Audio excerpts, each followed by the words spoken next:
నమస్తే. నేను మీ సూర్య.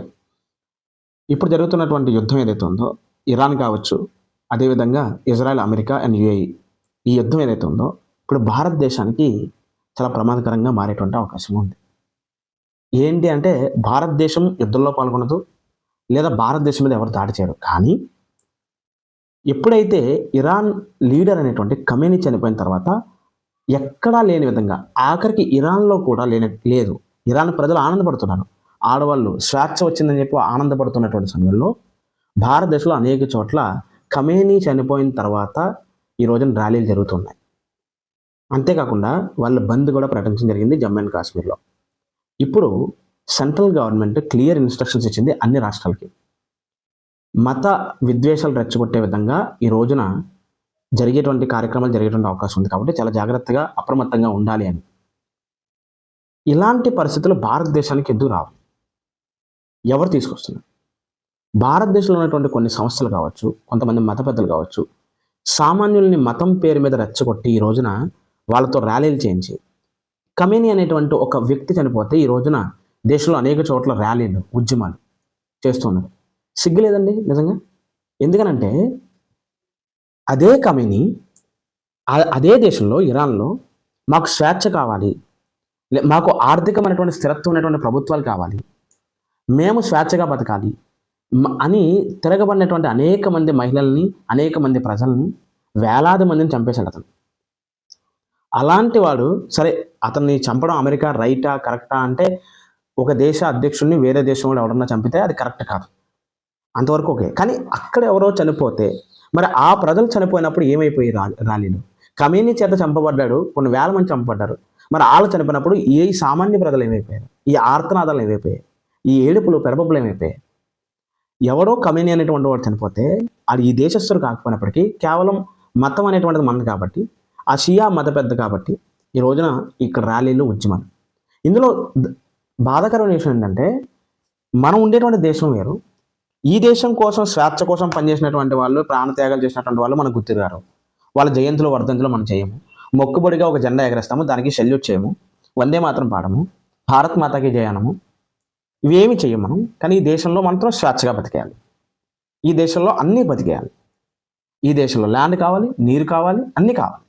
కానీ ఈ దేశం ఎప్పుడైతే అవసరం అవుతుందో ఆ దేశానికి వ్యతిరేకంగా నినాదాలు, ఈ దేశాన్ని అస్థిరపరచడంలో ఎవడో తీసుకున్నటువంటి నిర్ణయం, ఎవడో ఒకటి గురించి మొత్తం ఒక మతం అనేటువంటి ఆధారంగా ఉద్యమాలు, ర్యాలీలు.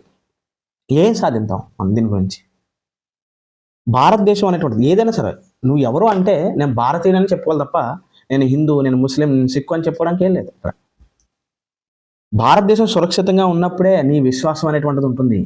అది మనం గుర్తుపెట్టుకోవాలి.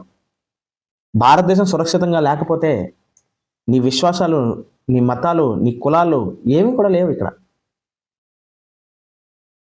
అనేక మంది ఈ రోజున మొత్తం భారతదేశాన్ని లక్షలాది మంది సైనికులు కాపాడుతూ ఉంటుంటే, వాళ్ళు ఇచ్చినటువంటి స్వేచ్ఛను ఉపయోగించుకుని నువ్వు ఎదగడం మానేసి, ఒక సరైనటువంటి భావజాలాన్ని ఎత్తుకోవడం మానేసి, ఈ రోజున అందరూ సమానమైనటువంటి భావజాలం లేకపోగా, ఏమైపోయినా పర్వాలేదు కానీ నా మతం, నా మత పెద్ద అనేటువంటి వాడు, ఆడు ఏ దేశస్తుడైనా, ఆడు ఎంతమందిని చంపేసినా, అలాంటి వాళ్ళ కోసం ఈరోజు ర్యాలీ చేస్తున్నాయంటే భారతదేశంలో ఉన్నటువంటి ప్రతి ఒక్కరు కూడా గుర్తుపెట్టుకోవాలి, గమనించాలి. మిగతా అందరూ అని నేను చెప్పడంలా, కొంతమంది ఆ కొంతమంది వ్యక్తుల యొక్క ఆలోచన విధానాలతో నిండిపోయినటువంటి మరికొంత జనాభా, వీళ్ళు ఈ రోజున రోడ్లెక్కి ఈ రోజున ఇరాన్కి వ్యతిరేకంగా, ఇరాన్ నాయకుని చంపేశారు కాబట్టి, సో ఆ నాయకుడికి మద్దతుగా వేరే దేశాల కోసం వ్యతిరేకంగా మన దేశంలో ర్యాలీలు చేయడం అనేటువంటిది ఖచ్చితంగా ఇది భారతదేశానికి మంచిది కాదు.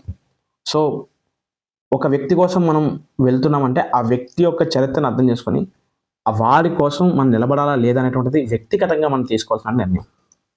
మత పెద్ద చెప్పాడనో, ఇంకొకరనో, ఒక సంస్థ చెప్పిందనో, అక్కడికి ఈ దేశంలో ఎప్పటికప్పుడు ఈ దేశాన్ని స్థిరత్వం లేనటువంటి దేశంగా చేయడం కోసం అనేక సార్లు ప్రయత్నం చేస్తూనే ఉన్నారు.